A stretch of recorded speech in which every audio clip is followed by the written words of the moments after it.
Promotion కోసం బాగా popularity ఉన్న వాళ్ళని వెతుక్కోవటం బిజినెస్ ఫీల్డ్లో కొత్త ఏమి కాదు.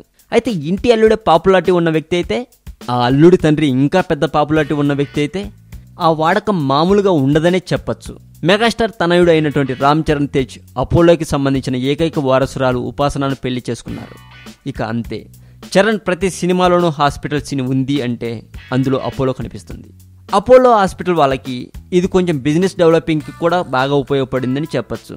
అయితే చరణ్ని వాడటం మామూలుగా సాగిపోతూ ఉండగా నిన్న మెగాస్టార్ గారిని వాడేశారని చెప్పాలి. అపోలో వాళ్ళు చీఫ్ గెస్ట్గా చిరంజీవి గారిని పిలిపించారండి. ఎందుకో తెలుసా? 20,000 కార్డియాక్ సర్జరీలు చేసిన డాక్టర్ విజయ్ దీక్షిత్ను చైర్మన్ ప్రతాప్ రెడ్డితో పాటు చీఫ్ గెస్ట్గా వెళ్ళిన మెగాస్టార్ చిరంజీవి గారు కూడా సన్మానించారు. అయితే మెగాస్టార్ గారు అపోలో సంబంధించిన వాళ్ళు బంధువులు అవ్వటం వల్ల వెళ్ళి ఉండరేమో అనిపిస్తుంది. ఎందుకంటే చిరంజీవి గారు ప్రజల క్షేమం గురించి ఆలోచిస్తారని అతను స్టార్ట్ చేసిన బ్లడ్ బ్యాంకును చూస్తేనే తెలుస్తుంది. బంధువులు అన్న పదాన్ని పక్కన పెట్టి సర్జరీలు చేసి చాలా మంది జీవితాలకు వెలుగు ఇచ్చిన డాక్టర్ విజయ్ దీక్షిత్ కోసమే వెళ్లారని చెప్పచ్చు. సూటిగా చెప్పాలంటే సర్జరీ కోసమే వెళ్లారని అనుకోవాలి. దీని మీనింగ్ సర్జరీ మెయిన్ కాన్సెప్ట్ కదా భయ్యా.